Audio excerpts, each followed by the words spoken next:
kalian semuanya, apa kabar? Malam ini aku hadir untuk menceritakan kembali sebuah kisah misteri dan untuk menghibur malam kalian, untuk menghangatkan malam kalian.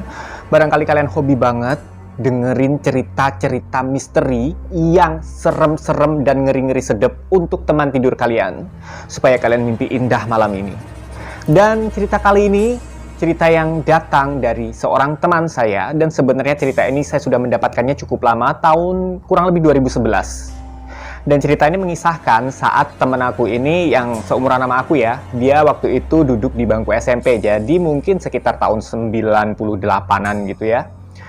Dia menceritakan tentang sebuah rumah di daerah asalnya dia, di salah satu kota di Jawa Barat. Dan ini bukan Bandung, ini adalah sebuah kota kecil di Jawa Barat. Dan dia menceritakan malam itu di sebuah malam kita sedang nginep di daerah mana itu yang Bandung, yang puncaknya Bandung itu di mana? Aduh, lupa. Lembang, di Lembang. Nah, kenapa waktu itu kita cerita-cerita hantu seperti ini? Waktu itu ceritanya kita itu lagi iseng seperti biasa. 10 tahun yang lalu ya, 11 tahun yang lalu, artinya 2011 ya.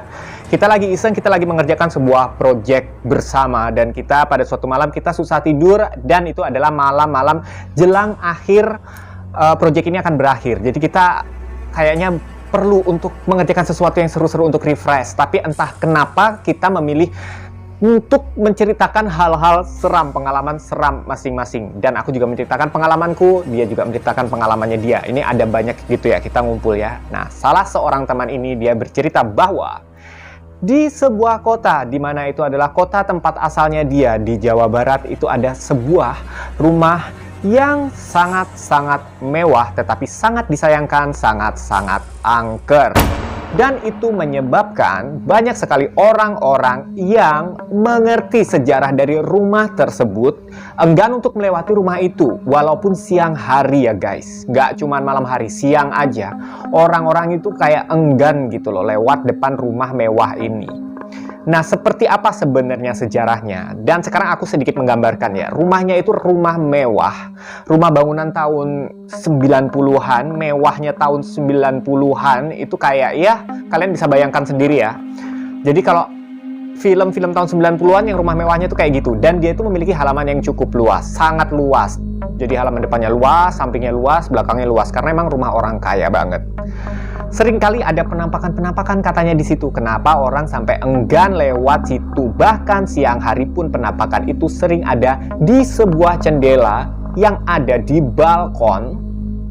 Jadi jendela, ada pintunya, terus ada balkonnya. Nah, dia di jendelanya tuh penampakannya. Sesosok perempuan. Ya, standar kuntilanak internasional lah ya. Pakai baju putih, rambut panjang, dengan mata menatap kosong, lurus ke jalanan. Dan itu sering banget, paling sering dilihat. Dan banyak juga yang melihat penampakan yang lain berupa anak-anak kecil yang berlari-larian di halaman rumah tersebut. Beberapa, ada 3 orang anak, bukan orang sih ya, ini namanya kan setan ya. Anak kecil, tapi bukan tuyul yang botak-botak, merinding sih. Au. Gitu ya. Bukannya botak-botak, kayak anak kecil biasa aja, kayak pakai baju kemeja biasa, pakai celana pendek, ada yang ceweknya juga 1 orang, cowoknya ada 2 orang, kayak gitu-gitu. Ya, anak pribumi biasa gitulah ya. Dan juga seringkali melihat penampakan yang seperti raksasa yang menghuni sebuah pohon yang berada di halaman depan rumah mewah tersebut. Dan yang paling seram kalau menurut teman aku adalah penampakan yang dia lihat pada malam hari saat dia melintas ke sana bersama ayahnya waktu itu. Di atas sebuah pohon mangga yang memang terkenal angker, di halaman rumah angker tersebut dia melihat penampakan, apa kalau dibilang gondorwo lah bayangannya ya. Gampangannya sih ngomongnya gondorwo, karena dia menggambarkannya itu seperti gorila, tinggi, besar, hitam, berbulu lebat. Ya, gondorwo lah ya, dia bilangnya kayak gorila soalnya, kalau aku sih ngebayangnya gitu. Dengan posisi berdiri di atas pohon mangga. Jadi dia berdiri agak jongkok gitu, dengan mulutnya tuh ngangak. Jadi pas dilihat sama teman aku itu, dia tuh masih mingkem. Tapi pas teman aku sadar ada dia, dan dia sadar dilihat oleh teman aku, dia mangap dan kayak seolah-olah mau menerkam gitu. Jadi kayak gitu. Itu adalah penampakan paling seram yang dilihat temanku seumur hidupnya dia. katanya dia. Karena memang temanku ini sering banget ngelihat penampakan-penampakan seperti itu. Nah, ada cerita yang paling seru lagi. Jadi si keluarga ini ternyata setelah diselidiki oleh teman aku dari orang tuanya memang keluarga tersebut memang diduga memiliki perjanjian dengan sesuatu yang tidak baik untuk mendapatkan kekayaan. Memang bisnisnya itu memang besar sekali. Jadi bisnisnya tidak perlu saya sebutkan, nanti takutnya kalian tahu, di kota mana juga takutnya kalian tahu, tapi dia memiliki sebuah bisnis yang memang sangat-sangat besar dan itu keluarga cukup disegani di kota tersebut.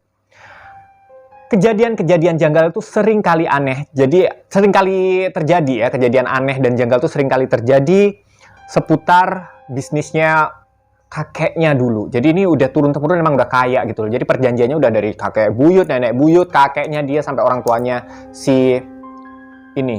Jadi temenku ini memang berteman dengan generasinya yang anaknya gitu. Jadi seumuran sama aku juga akhirnya ya, generasi yang waktu itu. Mungkin sekarang udah punya anak juga ya. Dan aku juga nggak tahu, semoga udah nggak diterusin lagi tuh pesugihan. Nah, ternyata mereka itu diduga memelihara sebuah jin. Sebuah ya kalau jin ya, pokoknya gitu deh. Dia itu miara bayi bajang. Gimana bayi bajang itu? Kalau lo miara bayi bajang, itu konon katanya memang harus ngerawat seperti halnya anaknya sendiri. Disunatin kalau yang cowok, kemudian dinikahkan nanti kalau sudah besar yang kayak gitu-gitulah. Suatu ketika waktu temen aku ini SMP, dia punya adik kan. Adiknya itu masih kecil. Waktu itu adiknya itu masih umur 6 tahun gitu. Jadi mereka itu lewat di depan rumah itu malam hari. Dan di situ dia mengadakan pesta dong rumah itu.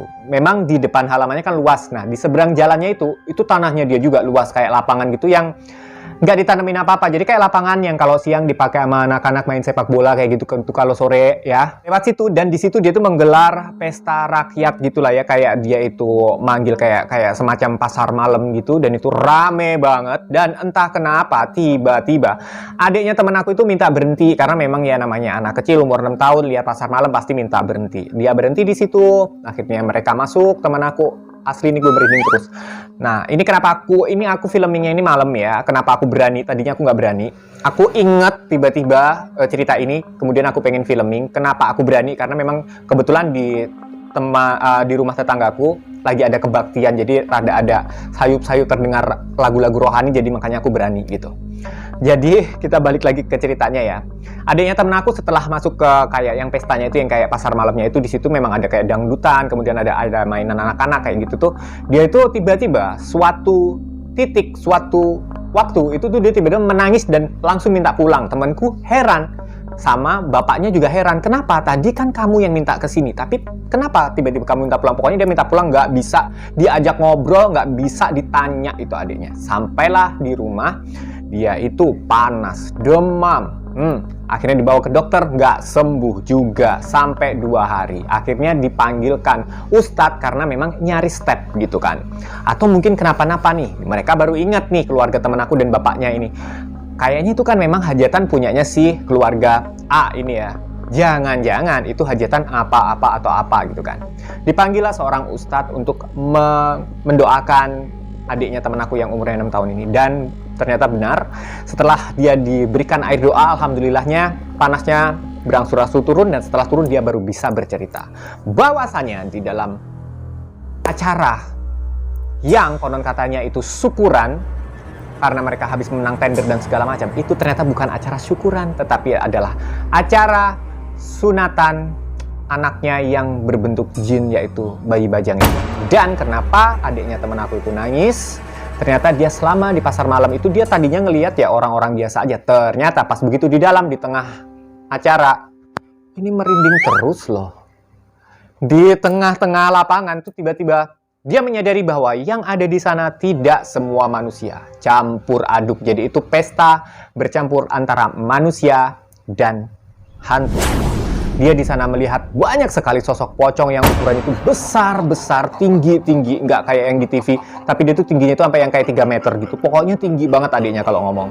Kemudian dia ngelihat ada yang orang-orang yang mirip dengan monyet, ya mungkin sejenis gondoruo. Ada juga orang-orang kerdil yang berbulu. Dia juga ngelihat ada mbak-mbak kun yang tinggi-tinggi banget, dan entah kenapa itu banyak sekali berbagai macam modelnya. Jadi rupanya kalau misalkan manusia punya hajat kan ngundang manusia juga. Jadi kalau misalkan mereka-mereka yang tak kasat mata punya hajat juga ngundang-ngundang sesama mereka juga.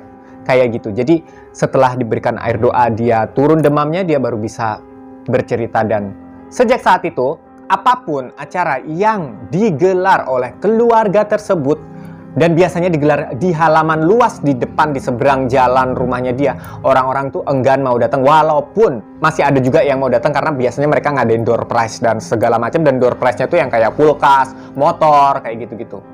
Walaupun percaya nggak percaya, siapapun yang mendapatkan door prize dari sana biasanya umurnya nggak lama. Kalau yang dapat motor biasanya kecelakaan lah motornya. Biasanya kalau dapat kulkas ya dia tetap dapat sialnya, kayak gitu-gitu. Atau sakit tiba-tiba meninggal yang kayak gitu-gitu.